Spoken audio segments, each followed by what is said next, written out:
Kelly Clarkson has always been known for her powerful voice, her authenticity, and her ability to connect with people on a deeply human level.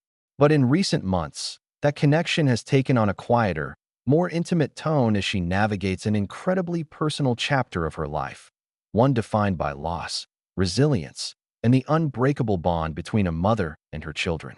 5 months after the death of her ex-husband, Brandon Blackstock, Kelly has shared a rare and heartfelt update on how her family is doing. It's the first time she's spoken so openly about life after his passing, and her words offer a window into the emotional reality behind the headlines. Brandon, who passed away on August 7th at the age of 48 following a private 3-year battle with cancer, was not only Kelly's former partner, but also the father of her two youngest children, River and Remington. During a Q&A segment uploaded to the Kelly Clarkson Show's YouTube channel on January 10th, Kelly spoke candidly about her kids, describing them as being in what she called a special little fun stage. River is now 11, and Remington is 9, ages where independence and innocence coexist in a way that's both challenging and deeply comforting. Kelly's description was warm, honest, and relatable, the kind of insight only a parent living fully in the moment could provide.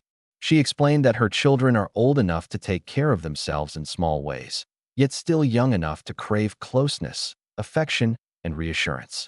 In the wake of everything their family has been through, Kelly has allowed that closeness to become a nightly ritual.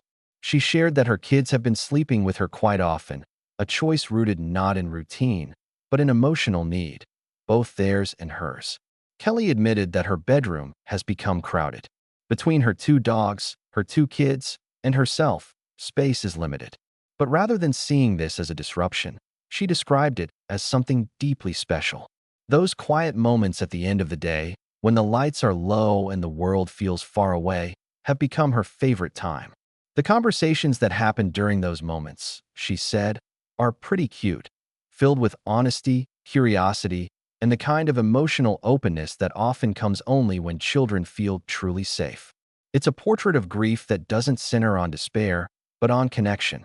Kelly didn't dramatize the loss or dwell on the pain in explicit terms. Instead, she focused on presence, on being there, fully and intentionally, for her children as they process the absence of their father in their own ways. It's a reminder that healing doesn't always look loud or public. Sometimes, it looks like shared beds, whispered conversations, and extra long hugs. Brandon Blackstock's passing marked the end of a long and private struggle with cancer, one that Kelly had chosen to keep largely out of the public eye. Though they divorced in 2020 after 7 years of marriage, Kelly made it clear that her priority, especially in Brandon's final year, was protecting her children and supporting them through an unimaginably difficult experience. Just one day before Brandon's death, Kelly announced that she would be putting her Las Vegas residency on hold. In a statement shared on Instagram, she explained that her children's father had been ill throughout the past year and that, in that moment, she needed to be fully present for them. It was a decision that disappointed fans, but was met with widespread understanding and support. She expressed gratitude for the kindness and grace shown by those who had purchased tickets, emphasizing how much it meant to her during such a vulnerable time.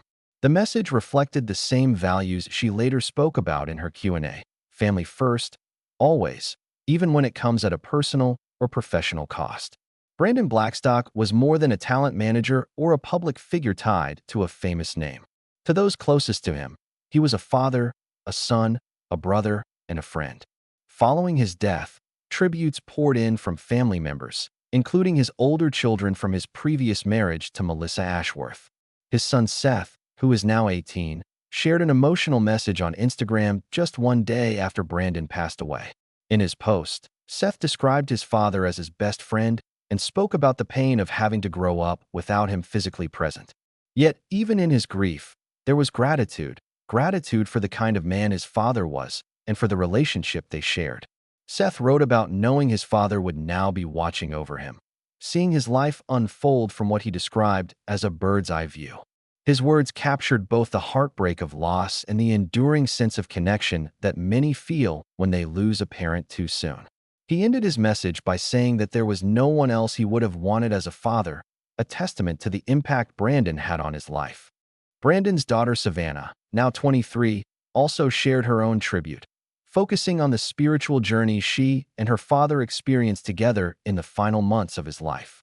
She revealed that while Brandon had always loved the Lord, his faith deepened significantly about 6 months before his passing. According to Savannah, they studied scripture together, bonded through prayer, and shared moments that became deeply meaningful to her. She described this period as a gift, one that went beyond anything material. For Savannah, the greatest comfort came from believing she knew exactly where her father was after his death. Her words reflected peace, faith, and a sense of spiritual closure that many strive for, but few are able to articulate so clearly.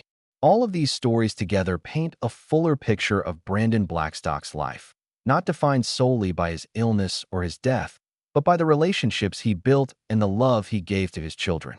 For Kelly Clarkson, that legacy lives on most visibly through River and Remington, who are now growing up in a world forever changed.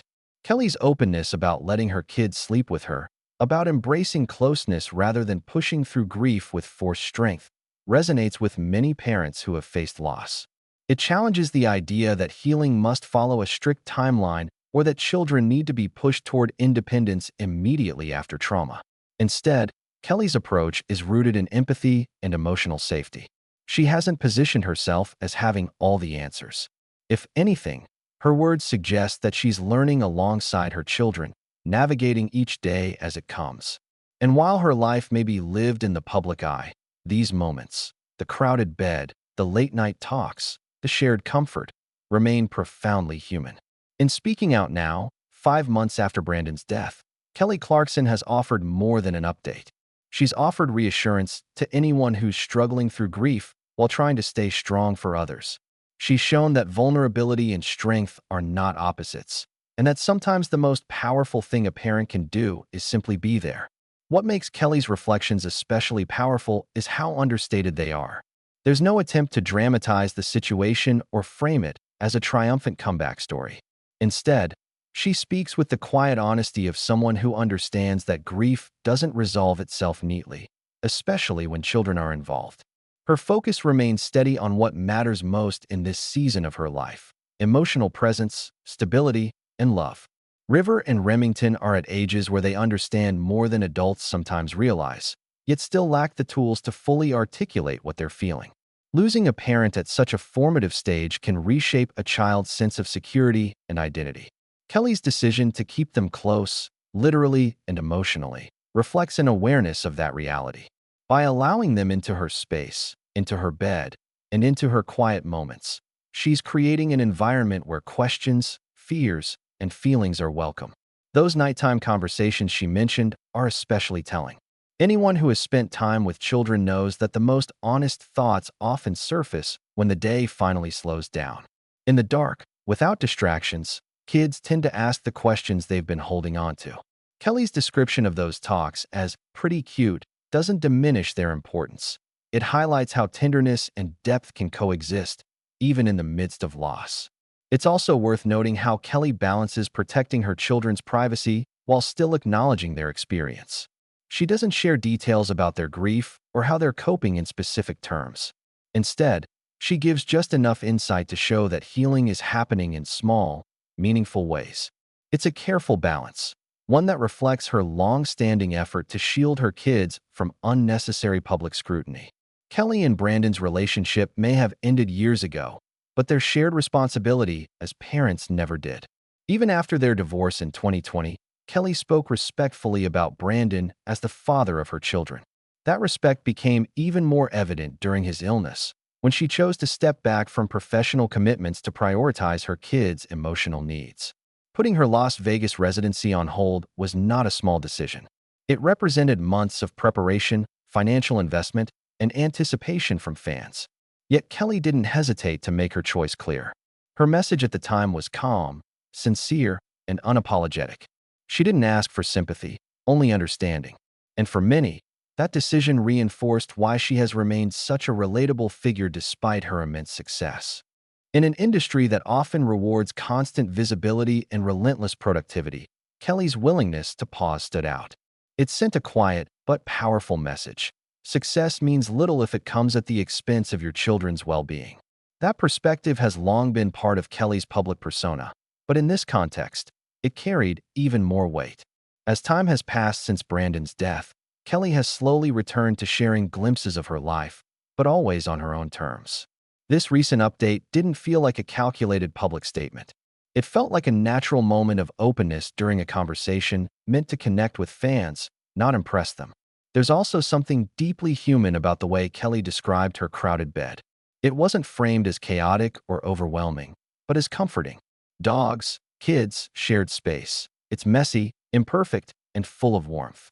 In many ways, it mirrors the emotional reality of grief itself, overwhelming at times, but also capable of bringing people closer together. For River and Remington, these moments may one day become quiet memories of safety during a difficult time. They may not remember every detail of this period, but they will likely remember how it felt to be held, listened to, and protected. Kelly's instinct to lean into closeness rather than push through pain alone could have a lasting impact on how they process loss and emotional vulnerability as they grow older. Brandon Blackstock's legacy, particularly as a father, continues through all of his children.